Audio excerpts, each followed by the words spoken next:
welcome back to the channel. Today is the very first video of the 2021 bee season. Now we are not going to be messing with the bees today because it's 24 degrees outside. Now it's nice and sunny out there and it looks great, but boy, let me tell you, it's cold.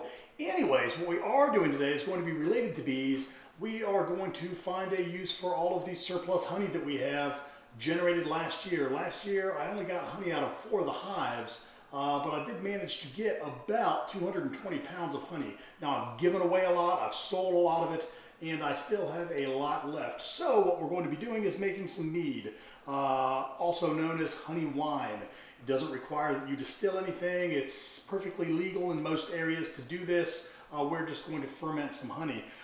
This is what it looks like when it's done, but this is about 6 weeks away. What we're going to do today is we're going to follow a very simple recipe that was given to me by one of my friends who is in the brewing community.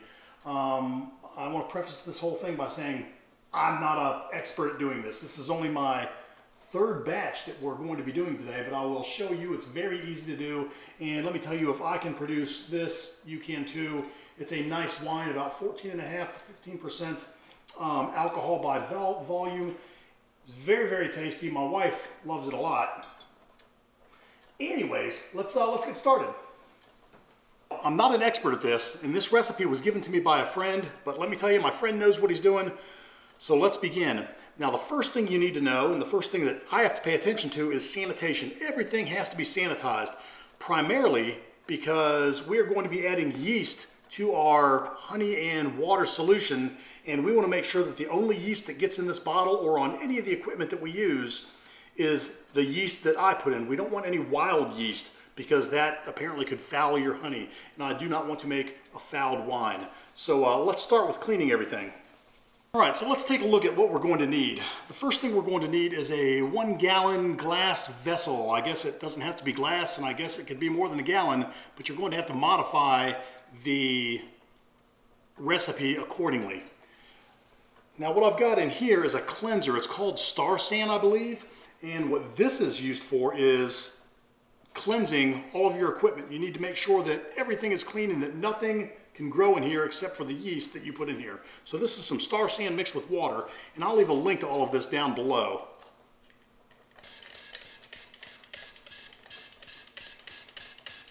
We're going to put that in our jar. I use RO water. You can use distilled water if you have it. I'm going to mix it up.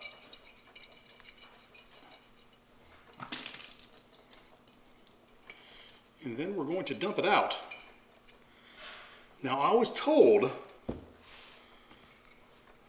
by my buddy that we are not supposed to fear the bubbles.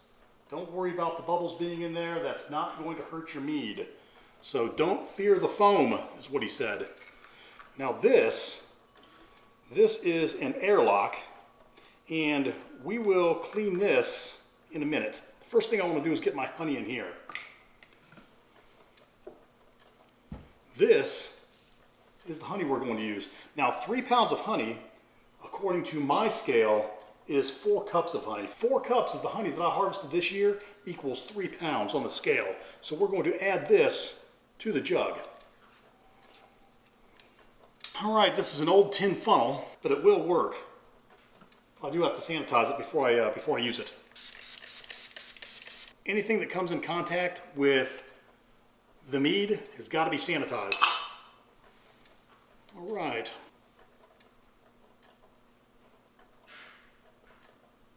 This is some of our summer honey. It's a little bit darker than the spring honey and not as dark as the fall honey.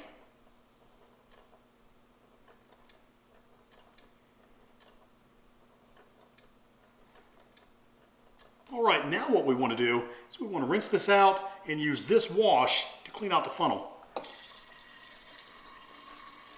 Remember, we want all 3 pounds of honey in this jar. The goal is to get all this honey diluted into the water.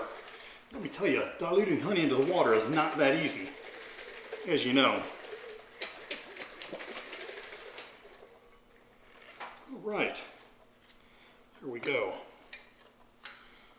Now that is honey and water and foamy air on the top. Let's pour this into the jug.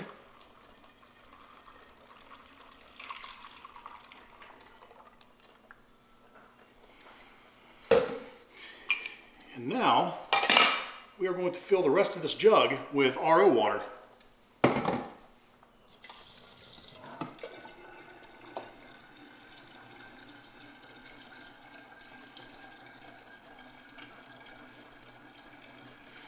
Now, you can use distilled water if you don't have an RO system. Actually, distilled water would probably be better because it's going to carry with it some minerals and vitamins, which this has nothing. This water has nothing in it at all.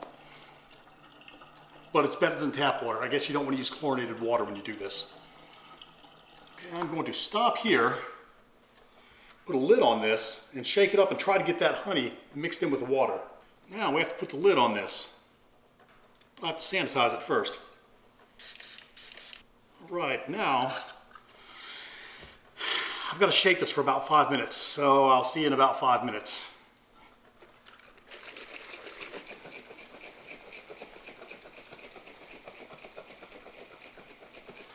All right, you may have noticed this as well. This is just a thermometer that I've got taped to the side of the jug. It lets me know what the temperature is inside the jar, and I've got this at about 72 degrees, and I think that'll be just about right when it's time to put the yeast in. I don't think we want to be any hotter than that. A little bit cooler would be okay. Usually I store this in my basement, which is about 55 degrees to ferment, but you can keep it upstairs. Just keep it in a dark room in a closet or something like that. I wouldn't put it in direct sunlight. All right, now that the honey is mixed in, let's make sure the honey's mixed in. Now that that honey's mixed in, I'm going to add a little bit more water, and then we are going to find out what the gravity of this sugar concentrate is so that we will know, or at least be able to expect, what type of alcohol content we can get when we're finished. So let me add a little bit more water. All right, shake that in.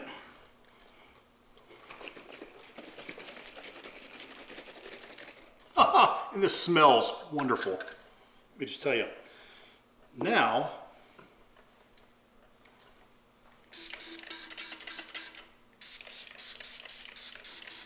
let's clean that up.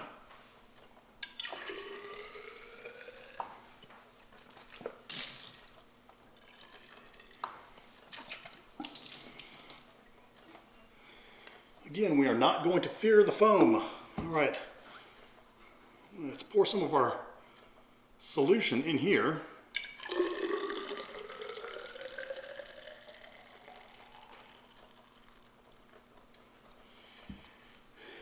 And now what we want to do is use, I believe it's called a hydrometer, and we are going to find out how much alcohol this is capable of making with its current sugar content. So let's take a look. First thing we want to do, sanitize it. We'll again rinse it off with RO water. And let's drop it in the solution.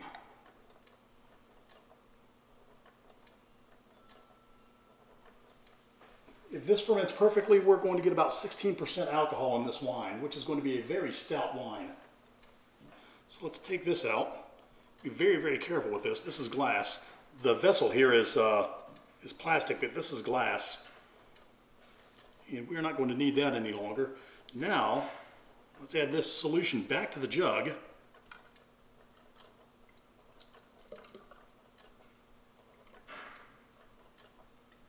And now it's time to pitch the yeast.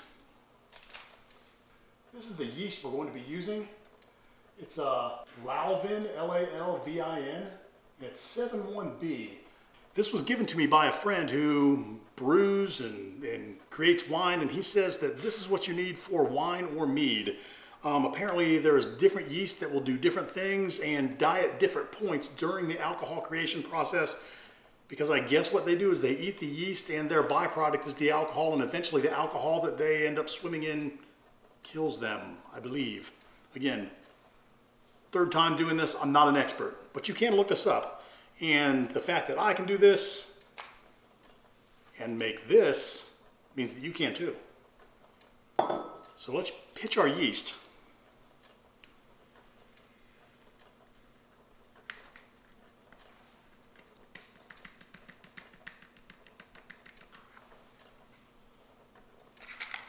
Okay, now I'm going to make sure that the yeast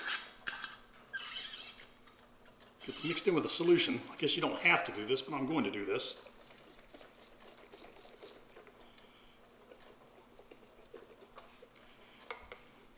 Okay, so now what we need is an airlock. What this will do is this will allow the CO2 to escape from the jug, but will not allow any air or yeast or anything bad to get back down inside of the wine. It's easy to use this, but the first thing we have to do is sanitize.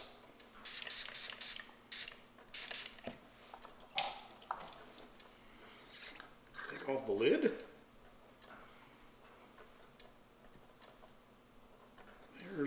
There's that.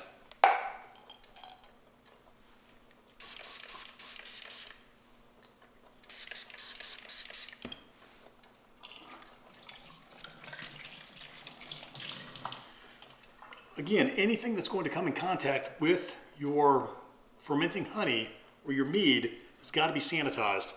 Now, what we're going to do is fill this about halfway full with water, clean water.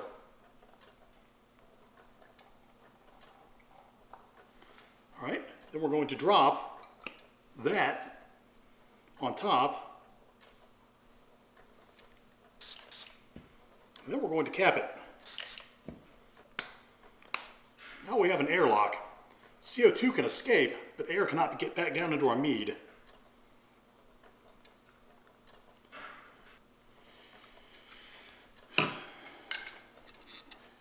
All right, so there you go. Now we're finished with the process. All we have to do now is wait. It's best to store this between 50 and 65 degrees, maybe 70 at the upper threshold. It's 72 right now, but I'm going to go put it in my basement where it's about 55 degrees. If you don't have a basement, you can put it in a closet or out in your garage, something like that. You don't want it to freeze. You don't want it to get too cold. Like I said, between 50 and 70 degrees is where you want to be, or 55 and 70 degrees is where you want to be. And in about 6 weeks, you're going to have some honey wine. Now, very important now, I did not learn this until after my first batch, but then I was told that every day or so, a couple times a day, when you walk past this, kind of give it a shake.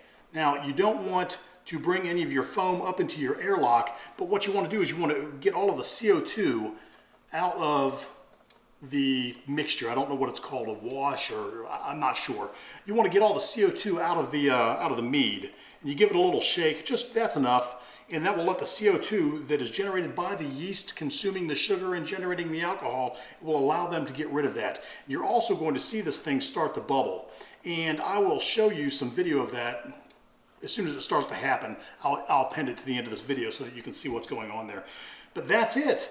In about 6 weeks, we're going to have some mead, some honey wine, and your friends and family are going to love it. Now, you can't sell it, but you can certainly barter with it, give it as gifts, drink it. It's great for the holidays. My family and I, we had some over Christmas. It was very, very good. And like I said, if you have some surplus honey, or if you can at least spare 3 cups, you're good to go. Another interesting fact that I just learned, I'm going to buy some grape juice, and I'm going to do the same process on some grape juice and make some red wine. Now, it's not going to be the same kind of stuff you get at the store, but it's going to be good, and it's going to be red wine nonetheless because the process is identical. There you go. I hope you liked the video. If you did, do me a favor, give me a thumbs up. I will leave everything that you need down in the description. If you have any questions or comments, do me a favor, leave them in the comments below. Again, don't be too harsh on me because I'm not an expert at this, didn't claim to be. I'm just showing you what I'd learned, and I was able to produce some mead, so you will be able to produce mead as well. And by all means, share the video with your friends and subscribe if you have not. I really appreciate it. And I'll see you next time. Be happy. Don't drink this and be too happy, but be happy. I'll see you next time.